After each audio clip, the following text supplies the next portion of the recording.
This has been absolutely heinous and horrific, something that the normal investigator, the normal prosecutor doesn't anticipate. So it's been very hard for everyone.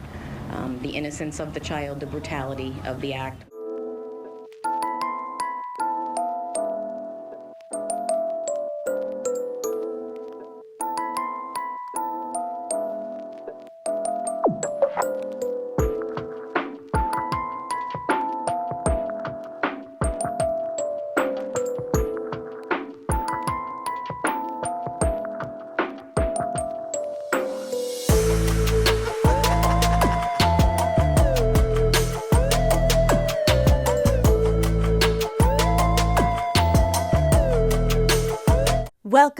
Welcome back. I'm Cassie and this is Wicked World.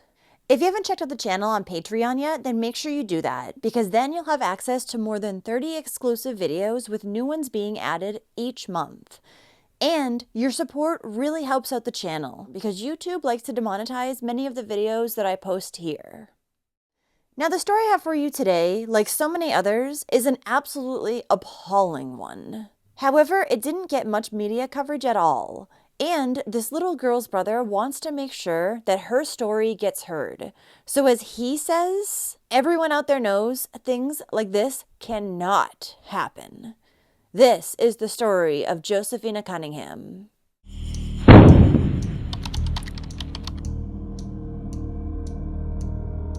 Josefina, or Josie as she was called, Cunningham, was born on July 25, 2019, to her mother, Lakeisha Stewart, and her father, Joseph Cunningham. She also had 3 older brothers. Little Josie had been born prematurely and with a hole in her heart. But she was a tough little girl who quickly grew strong, and the hole in her heart ended up closing up as she got older. Josefina was said to be a girly girl who had the best smile, and she dreamed of being a firefighter when she got older. She also enjoyed spending time with her big brother, Jaquan Stewart, singing, especially the song Baby Shark, and she was also very imaginative. Josephine was additionally said to be confident, loving, intelligent, and full of energy. 3-year-old Josephina lived with her mother, Lakeisha, in Rensselaer, New York, which is close to Albany. On the night of July 6, 2023, Josephina's mother, Lakeisha, decided to leave her in the care of her new boyfriend while she took a trip to Walmart. The mother had only been dating this man, who was named Robert Fisher, for a week at that point, when she left Josie alone with him for the first time. Lakeisha had actually only known Robert for a few days longer than that, as she had only met him a few days prior to them beginning to date. And she had met him because his sister actually lived next door to her and her daughter. Later that evening, when Lakeisha returned back from Walmart around 8 p.m., she would find her daughter Josie sleeping peacefully in her bed. So Lakeisha decided that she was going to head off to bed herself, but before she did, she took her daily medication. In the middle of the night, Lakeisha would wake up and discover that her boyfriend Robert was no longer lying in bed next to her. She made her way into the living room, where she found him lying naked on the couch, scrolling through his phone. She didn't ask any questions, just decided to cover him up with a towel and then return back to bed herself. Then just the next morning, on July 7th, 2023, when Lakeisha woke up, she would discover little Josie lying lifeless in her bed, and she immediately contacted emergency services. Josie was covered in blood, and she was foaming from the mouth. The sheets that she was lying on were also covered in blood. Additionally, her body had light blue spots all over it. And it was later discovered that these spots of discoloration were a result of her skin pigment being removed from Clorox wipes. Authorities would also find Clorox wipes inside of her. As soon as first responders arrived on the scene, Josefina was taken to First Albany Medical Center, where she would be pronounced dead. When our initial responders showed up to the scene and they made contact with Josefina, they described her as being laid in bed on her back with her hands folded across her torso as if she was staged. Now, Lakeisha's boyfriend Robert was arrested right at the scene after he had tried to re-enter the home while detectives were there investigating, trying to interfere with their investigation. He was charged with obstruction of justice, rape, and murder, and he was brought in for questioning. It would be discovered that Robert had actually crushed up some of Josefina's mother's medication, then put it into a sippy cup for the toddler. After he'd done this, He had his way with her, which resulted in her death. And after Robert committed his horrendous crime, he decided that he was going to try to cover it up by cleaning her off with Clorox wipes. Though I don't know what he really expected was going to happen. What did he think detectives were just going to not notice that Josie had also been violently assaulted? It was determined that Josefina had died as a result of SA and acute intoxication by the combined effects of alprazolam, which is an anxiety medicine, and olanzapine, which is used to treat schizophrenia. Now, as I had said, the night before Lakeisha found her daughter dead, she had seen her boyfriend lying on the living room couch naked, and she had covered him up with a towel. But little did she know, he was actually lying there erasing pictures after he had done this atrocious thing to her little 3-year-old. When police searched the home, they would find bloody baby shark sheets in Josie's room, and Robert's bloody underwear, along with countless bloody towels. Now, Josefina's older brother, Jaquan Stewart, said that he had always felt rather uneasy about his mother's new boyfriend, Robert. He had just met him a few days prior to Josefina's murder, and he didn't get a good feeling at all.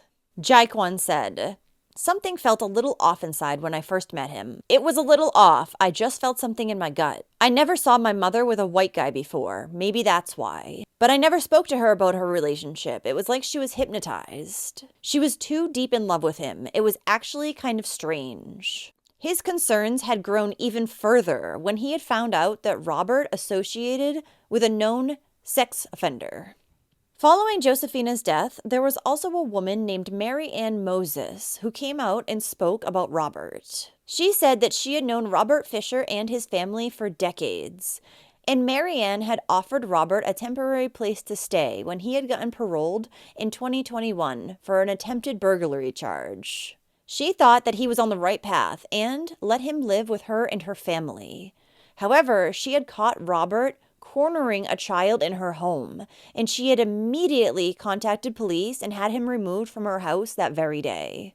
Now, Robert doesn't have any past convictions related to children. However, given the brutality of his crime against Josie, it's highly unlikely that it was his first time. And it's likely there are more victims of Roberts out there. During his arraignment in court, Robert Fisher would plead not guilty. But then, just 2 weeks prior to his trial, he decided to change his mind and take the deal that prosecutors were offering him. And instead, he pled guilty to his charges. He was then given the sentence of 20 years to life. We felt the plea was necessary because we needed to know what happened. And in order to have Mr. Fisher allocute, we offered him 20 to life. But Josefina's family was not happy with the plea deal that Robert was given because they wanted to see him face the death penalty. Additionally, Josefina's older brother, Jaquan, wanted to see Robert go to trial so that he could hear the details of his sister's murder, as he believed that this would open up more attention to her case and possibly lead to new laws being written. Jaquan said, "I want him to pay for what he did. I want him to get the death penalty. People that commit these crimes, they need to pay. They need to get the death penalty. This crime was really heinous. It was really heinous. I want the world to see. They need to be in shock. They need to know they can't be doing stuff like this." Josefina's family believes that maybe Robert decided to change his plea at the last minute because he couldn't face her family in court, and they called him a coward. And it also seems like Jaquan does not blame his mother, Lakeisha, for leaving his 3-year-old sister alone with her new boyfriend, as he says that they still have a great mother and son relationship to this day. Josefina's funeral service was held on Friday, July 21st, 2023, at the W.J. Lyons Jr. Funeral Home in Rensselaer, New York, and she was later cremated.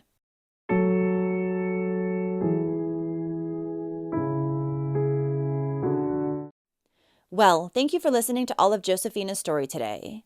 Robert is so sick and twisted, but it seems like he knew exactly what he was doing when he preyed upon Josie's single mother, Lakeisha. Though Lakeisha should never have trusted Robert alone with her daughter after only having dated him for a week. And Robert, in my opinion, should never have been given a plea deal at all, because his crime is one of the most atrocious that I've ever heard of, and he definitely should have received the maximum possible punishment for it.